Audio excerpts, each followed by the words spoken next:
நண்பர்கள் அனைவருக்கும் வணக்கம். இது உங்கள் ராம்குமார். இன்றைக்கி நம்ம வந்து எங்கே போயிட்டுருக்கோம் அப்படின்னா, புக்கித்திமா ரோடு. ஏன்னா ஆகுனா புக்கித்திமா ரோடுன்னு சொல்லுவாங்க. சிங்கப்பூர் வந்து ஒரு இம்பார்ட்டண்டான ரோடு புக்கித்திமா ரோடு.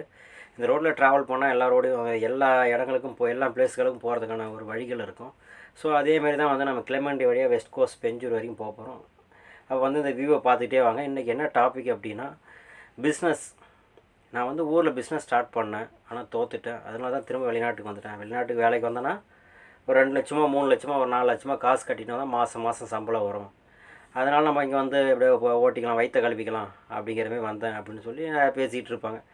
ஸோ அப்படி ஒரு அண்ணங்கிட்ட நான் வந்து ஒரு சில விஷயங்கள் பேசினேன். பிஸ்னஸ் நான் ஊரை தொடங்கினப்பா நான் தோற்றுட்டேன் அப்படின்னு. அவர் எதனால் தோத்தார் அப்படிங்கிறத வந்து அவரே ஒத்துக்கிட்டார். இதனால தான் நான் தோற்றுட்டேன், அவர்கிட்ட பேச பேச சொல்லிட்டேன் இதனால தான் தோற்றேன் அப்படின்னு. ஸோ அதனால் வந்து இதில் வந்து இந்த பிஸ்னஸ் ஸ்டார்ட் பண்ணுறது லட்ச ரூபா கோடி ரூபா வேணும் அப்படிங்கிறதுலாம் கிடையவே கிடையாதுங்க. நம்ம வந்து சிம்பிளாக ஆரம்பித்தாவே அது பெரிய லெவலுக்கு வரும். நீங்கள் எடுத்த உடனே வந்து பெருசாக ஆரம்பிச்சுட்டு சிறுசாக போனீங்கன்னா தான் உங்களுக்கு லாஸ் வரும். ஸோ அதை பற்றி ஃபுல் டீட்டெயிலாக இந்த வீடியோவில் பார்ப்போம். அதுக்கு முன்னாடி நம்ம சேனலை சப்ஸ்கிரைப் பண்ணி லைக் பண்ணி கமெண்ட் செக்ஷனில் உங்களுக்கு பிஸ்னஸ் ஐடியா இருந்தால் கண்டிப்பாக சொல்லுங்கள். உங்கள் கமெண்ட்டுகள் வரவேற்கப்படுகிறது இன் ஃப்யூச்சர் ஆல்சோ. என்னென்னு வந்து பார்த்தீங்கன்னா, நிறைய இளைஞர்கள் வந்து பார்த்திங்கன்னா இப்போ வெளிநாடு வேலைகளுக்கு வந்து பட்டாளம் எடுத்து, அது கிராமப்புறங்கள் அந்த சிட்டியில் இருக்கிறவங்களாம் வந்து ஏதோ ஒரு வேலை ஏதோ ஒரு பிஸ்னஸ் அப்படின்னு போயிட்டுருக்காங்க. ஏன்னா அவங்களுக்கு வந்து அவேர்னஸ் இருக்குது.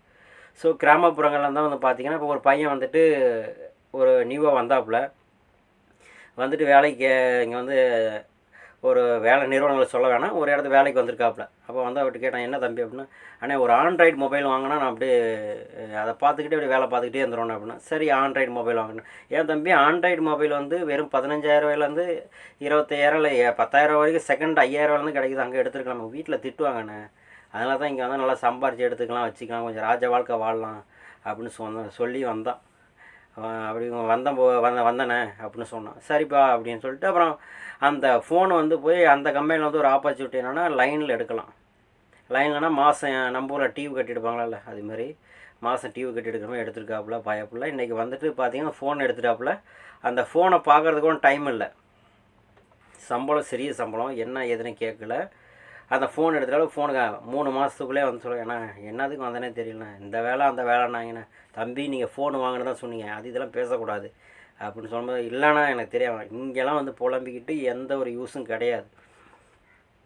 நீங்கள் வந்து எது பேசினாலும் வந்து நீங்கள் வந்து கடலை கடக்கிறதுக்கு முன்னாடி பேசியிருக்கணும். அங்கே பேசியிருக்கணும், காசு இவ்வளோ கட்ட முடியாது வைக்க முடியாது அப்படின்னு பேசணும். இன்றைக்கி கட்டிட்டு வந்துட்டு 20,000 ஃபோன் வாங்குறது 2.5 லட்ச ரூபா கட்டி வந்தாலும் நீயே தான் இருப்ப. ஃப்ளைட் டிக்கெட்டாக 275 கட்டி வந்துருக்குற. வேலை பாரு, இன்னும் போக போக இங்கே வந்து வெளிநாட்டில் வந்து உனக்கு வாழ்க்கை வந்து பல பாடங்களை கற்றுக் கொடுக்கும். வயசு என்ன ஒரு 22 23 வயசு தான் இருக்கும். ஸோ அப்படிங்கும்போது இதுமாரி வந்து ஒரு மொபைல் ஃபோன் வாங்கினா இதை பண்ணால் இதுக்கே வந்து இந்த கிராமப்புறங்களில் வந்து ஒரு எட்டாக்கனியாக தான் இருக்குது போல். ஸோ அதனால் வந்துட்டு நீங்கள் மொபைல் வாங்கினா நம்ம ஊர்லேயே வந்து பிளான்லாம் வந்து லைனில் தருவாங்க. பிளானு நீங்கள் வந்து மாதம் டிவி கட்டிக்கிட்டு ஃபோன் எடுத்துக்கலாம். அங்கே லோக்கலில் வேலை பார்த்துக்கிட்டு நீங்கள் எடுங்க ஃபோனு. அதை விட்டுட்டு இந்த ஃபோனுக்காக வந்தேன், சின்ன சின்ன ஆசைகளுக்காக வந்துட்டு உங்கள் வாழ்க்கையோட பெரிய ஆசைகளே வந்து வாழ்க்கையில் எல்லாமே போயிடும். அப்பா அம்மா கூட ட்ராவல் பண்ணுறது இல்லாமல் போயிடும். மேரேஜ் பண்ணால் குழந்தை குட்டிகள் கூட மனைவி கூட ட்ராவல் ஏன் ஈவன் மேரேஜே இல்லாமல் கூட போயிடும். ஸோ அப்படி தான் வெளிநாட்டு வாழ்க்கை இன்றைக்கெல்லாம் போயிட்டுருக்கு. ஏன்னா எதிர்பார்ப்போடு வரீங்க, இங்கே எதிர்பார்த்த மாதிரி வேலைகள் இருக்கா. நீங்கள் என்ன நினச்சிட்டிங்க நம்ம ஊரில் மாரி காசு கட்டிட்டோம் ஜாலியாக அப்படின்னு ஜாலியாக சுற்றிக்கிட்டு போயிட்டு ஜம்முன்னு வரலாம். நாங்கள் பைக்கில் சுற்றிட்டுமே பசங்களாம் இங்கே வேலைக்கு முதல்ல வந்து இங்கே வெளிநாடுகளில் வேலை செய்கிறவங்க வந்து பார்த்திங்கன்னா, நீங்கள் என்ன வேலை செய்கிறீங்க, இவ்வளோ கஷ்டமாக இருக்கணும், ஊரில் உள்ள நெக்ஸ்ட் ஜெனரேஷனுக்கு வந்து எடுத்து சொல்லுங்கள், நல்லா படிக்க சொல்லுங்கள், ஊரில் ஏதோ ஒரு பிஸ்னஸ் பண்ண சொல்லுங்கள். அதை விட்டுட்டு இங்கே வந்துக்கிட்டு அதை அப்படி இது இப்படி அப்படின்னு சொல்லி நீங்கள் வந்து பில்டப் பண்ணி சொல்ல அவங்களுக்கு வந்து வெளிநாட்டு ஆசைகள் அதிகமாகிடுது. அப்போ வந்து இங்கே வந்துக்கிட்டு அதான் நாம் பெற்ற இன்பம் வையகமும் வானகமும் பெருட்டும் அப்படிங்கிற மாதிரி நீங்கள் வந்து நான் பட்ட கஷ்டம் அவனும் படட்டுமே அப்படின்னு சொல்லிட்டு இது பண்ணுங்கள். இப்படி தான் வந்து ஒரு ஆள் வந்துட்டு 2000 நான் காலேஜ் படிக்கிறேன் 2008 அந்த டைமில் காலேஜ் படிக்கும்போது ஒரு அண்ணன் வந்து வெளிநாட்டில் ஒர்க் பண்ணிகிட்டு இருக்காரு. ஒன்றும் வேலை இல்லைப்பா, சும்மா அப்படி ஜாலியாக அப்படியே லேண்ட்ஸ்கேப் சம்மந்தமாக ஒர்க் பண்ணிகிட்டு இருந்தார். ஸோ அதனால தான் நான் ஃபஸ்ட்டு பிகினிங் வந்து லேண்ட்ஸ்கேப் சம்மந்தமான வேலைக்கு வந்ததுக்கு காரணமாக. ஒன்றும் இல்லைப்பா, அப்படியே வீடுங்களுக்கு போனால் அப்படியே செடிங்களுக்கு தண்ணி அடிச்சுட்டு அந்த சினிமாக்களை காட்டுறவன் அப்படி இப்படின்னு ஒரு பந்தா பண்ணிக்கிட்டு இருந்தார். இங்கே வந்து பார்த்தா லேட்ரு போட்டு ஃபென்சிங்கில் வந்து இது அந்த பெரிய பெரிய செடி மரங்கரெல்லாம் வெட்டிகிட்டு இருக்கிறாப்புல. என்னை பார்த்துட்டு பயந்துட்டு ஓடுறாப்புல. ஐயோ நம்ம ஊரில் பயங்கர பில்ட்டாக இருந்தால் இந்த பையன் நம்மளை பார்த்துட்டா ஊரில் எதாவது சொல்லிடுறேன். ஆனால் நில்லுண்ணா அவர் பேரை சொல்ல விரும்பலை. அவருக்கு இந்த வீடியோ பார்த்தாருன்னா கண்டிப்பாக தெரியும். நில்லுன்னா ஓடுறாரு. ஏன்னா இவ்வளோ கஷ்டம்னு சொல்லி தான் நான் வந்திருக்க மாட்டேனே அப்படின்னு தான் அவர் கேட்டனே. ஸோ அன்றைய காலகட்டங்கள் வந்து அப்படி. அதுமாரி இன்னமும் வந்து பார்த்தீங்கன்னா நான் அப்படியே பஸ்ஸில் இங்கே வந்து வேர்த்து விறுவிறுத்து வேலையை போயிட்டு வாங்க லாரியில் போயிட்டு உட்காந்து பேசிட்டு போனால் பஸ்ஸில் போயிட்டுருக்கான் ஏசி தான் அப்படி இப்படின்னு. இந்த உன்னை நினைத்து படத்தில் வந்து இல்லை சிங்கப்பூரில் தான் பேசுகிறேன், ஒரு கச்சேரி அடுத்து ஜப்பானுக்கு போகிறேன் அப்படின்னு சொல்லுவார். அப்புறம் இன்னொருத்த வந்து அதுமாரி ஒரு நாடாக மாற்றி மாற்றி பேசுவாங்க. அதுமாரி வந்துட்டு இங்கே நடக்கிற அப்டேட்டு சொல்லாமல் இளைஞர்கள் வந்து ஓ அங்கே போனால் அப்படியா இப்படியா அப்படின்னு சொல்லிட்டு, ஏன்னா ஒரு சில கிராமங்களில் வந்து நம்ம சிட்டி சைடில் அப்படி இருக்காங்க போகிறாங்க அப்படின்னு பார்க்குறதெல்லாம் ஒரு அதிசயமாக பார்க்குறாங்க. மனுஷ வாழ்க்கையில் வந்து பார்த்தீங்கன்னா எல்லா இடத்துக்கும் சந்தோஷம் நிறைஞ்சிருக்கு. நம்ம ஒரு இடத்துல இருக்கணும், அந்த இடத்த வந்து நம்ம சந்தோஷமாக மாற்றிக்கணும். அது இன்கமிங் உருவாகிறதுக்கான வழிகளை உருவாக்கிக்கணும். அதை விட்டுட்டு இங்கே போனால் தான் சம்பாதிக்க முடியும், அங்கே போனால் தான் சம்பாதிக்க நம்ம மைண்டில் வந்து ஏற்றிக்கிட்டோம் அப்படின்னா நம்ம எங்கே போனாலும் வந்து சம்பாதிக்க முடியாது. ஸோ வந்துட்டு அந்த பிஸ்னஸ் பற்றி நம்ம என்ன பிஸ்னஸ் பற்றி பேசிட்டு இதை பேசிட்டு நினைக்காதீங்க. அதே மாதிரி வெளிநாட்டுக்கு நீங்கள் வந்து 5 லட்சமோ இல்லை 10 லட்சமோ கட்டி இல்லை எஸ்பாஸுக்கெலாம் வந்து 8 லட்ச ரூபா வரைக்கும் ஆக்கிட்டேன் அப்படின்னு சொல்கிறாங்க. ஏதோ இங்கே எஸ்பாஸ் வந்தால் இங்கே கால் மேலே கால் போட்டு தூங்கிட்டு இருக்கிற மாதிரி எஸ்பாஸ் இபாஸ் வந்தால் எல்லா பாஸுக்கும் நீங்கள் வந்து வேலை பார்த்து தான் ஆகணும். வேலை பார்க்காம தான் ஊருக்கு அனுப்பிடுவாங்க. புரியுதுங்களா? ஸோ அதனால் வந்து காசு வந்து கட்டி இப்போ 8 லட்ச ரூபாலாம் கட்டி வந்தால் சரியான பிஸ்னஸ் அங்கே பாடலாம். இங்கே வந்து நீங்கள் அந்த 8 லட்சம் எடுக்கிறதுலே வந்து 2-3 வருஷம் ஆயிரும். கேட்குறது வந்து லம்பான சம்பளம் மாரி இருக்கும். அது ரூம் ரெண்ட்டு அது இது போயிட்டு வந்துட்டுலாம் இதாயிரும். அதேமாரி வந்து பார்த்தீங்கன்னா நீங்கள் காசு கட்டு வரீங்கன்னா இது பர்மனெண்ட் ஜாப் அப்படின்னு கனவுல கூட நினச்சிடாதீங்க. நீங்கள் எவ்வளோக்கு வேலை ஹார்ட் ஒர்க் பண்ணுறீங்களோ அவ்வளோக்கு ஒரு கம்பெனியில் ட்ராவல் பண்ண முடியும். உங்கள் ஹெல்த் இஷ்யூவாலேயோ இல்லை வந்துட்டு உங்களால் முடியாத தனத்தாலேயோ உடம்பு முடியலையே அப்படின்னு நீங்கள் வந்து வேலை கொஞ்சம் ஸ்லோ பண்ணிங்கன்னா கழுத்தை பிடிச்சி ஊருக்கு அனுப்பிடுவாங்க. ஏன்னா உங்களை எடுக்கிறதே வந்து வேலை பார்க்குறதுக்காக தான். இங்கே வந்து உங்களை ராஜா மாரி வச்சுக்கிட்டு சாமி அப்பா நம்ம வீட்டில் வந்து காலைல அம்மா வந்து பெட் காஃபி கொடுக்குற மாதிரியும் 8 மணிக்கு எழுந்திரி சாமி 10 மணிக்கு எழுந்திரி சாமி 12 மணி தான் சாப்பாடு அப்படின்னு கையெல்லாம் கொடுக்க மாட்டாங்க. எல்லா வேலையும் நீ தான் செய்யணும். எவனா ஊரில் வந்து ஒரு பெரிய என்ன சொல்கிறது, நான் தான் பெரிய அது டான்கின்னு சுற்றிட்டுலாம் பிடிச்சி வந்து வெளிநாட்டுக்கு துரத்தி விட்டுனா தெரியும். அந்த பிறகு வாழ்க்கையை கற்றுக்கிட்டு போயிடுவாங்க. அதனால் வந்துட்டு பிழைக்கிறவங்க எங்கேனாலும் பிழைச்சிக்கலாம். தான் காசை கட்டி தான் காசை எடுக்க முடியாத போனவங்க தான் நிறையா பேர். ஸோ அதுமாரி நீங்களும் ஆயிடக்கூடாது தான் இந்த அவேர்னஸ் வீடியோ. இது என்னென்னா பிஸ்னஸ் பற்றி பேசணுட்டு இதை பேசிட்டு நினைக்காதீங்க. பிஸ்னஸ்க்கு ஆமாங்க, ஒரு அண்ணன் வந்துட்டு ஊரில் பிஸ்னஸ் ஸ்டார்ட் பண்ணிக்கிறார். எலக்ட்ரிக் சம்மந்தமாக தான் வந்து ஒயரிங் ஜாமான்கள் இதுமாரி பைப்பு ஒயரிங் ஜாமாங்க மற்ற எல்லாமே இந்த ஹார்ட்வேர் சம்மந்தமான ஒரு மெட்டீரியல்ஸ்லாம் வச்சு கடை ஓப்பன் பண்ணிக்கிறாரு.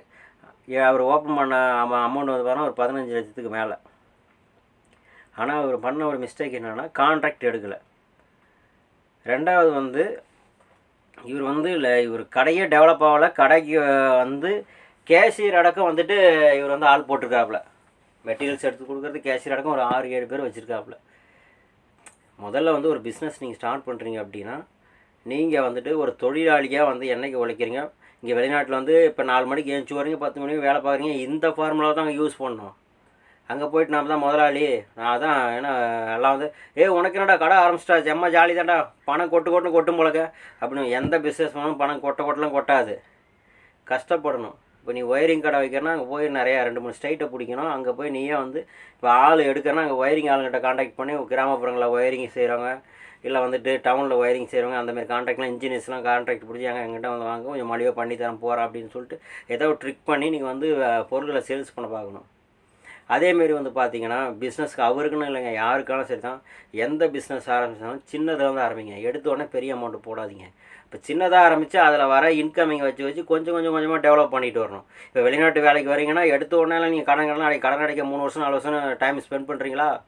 அப்புறம் திரும்ப சேமிப்பு கணக்கு வரதுக்குள்ளே 4 வருஷம் ஆயிடுச்சு. அதுக்குள்ளே இங்கே வந்து உங்களுக்கு உடம்பு முடியாது போய் ஊருக்கு போயிடுறீங்க. அப்புறம் அங்கே போய் ஏதோ ஒரு தொழில் பண்ணால் அங்கே 5-6 வருஷம் வந்து நீங்கள் இது பண்ணணும். அப்போ வந்து இங்கே உடம்பு முடியாது போகும்போது அங்கே உடம்பு சப்போர்ட் பண்ணுமா? அதனால் அங்கேயே நீங்கள் ஸ்டார்ட் பண்ணிட்டீங்கன்னா அந்த 4 வருஷம் சேவ், பணமும் சேவ்.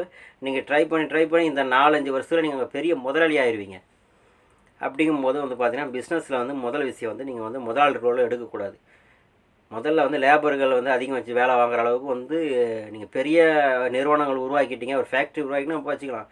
சின்னதாக ஒரு இது இருக்கும்போது நீங்கள் தான் ஓடிட்டு அதன் பிறகு உங்களால் ஓட முடியலங்கும்போது உங்கள் ஃபேமிலி மெம்பர்ஸ் அண்ணன் தம்பிங்க யாராக இருந்தாலும் அவங்கள சேர்த்து வச்சுக்கிட்டு அப்புறம் கொஞ்சமாக தான் லேபரை சேர்க்கணும். எடுத்தோன்னே லேபரை போட்டு நான் வந்து பெரிய பிஸ்னஸ் மேனு அப்படி இப்படின்னு காட்டிட்டுன்னா கல்லடி பட்டாலும் தப்பிச்சாலும் கண்ணடியில் தப்பிக்க முடியாது, உங்களை உறுத்தியே காலி பண்ணிடுவாங்க.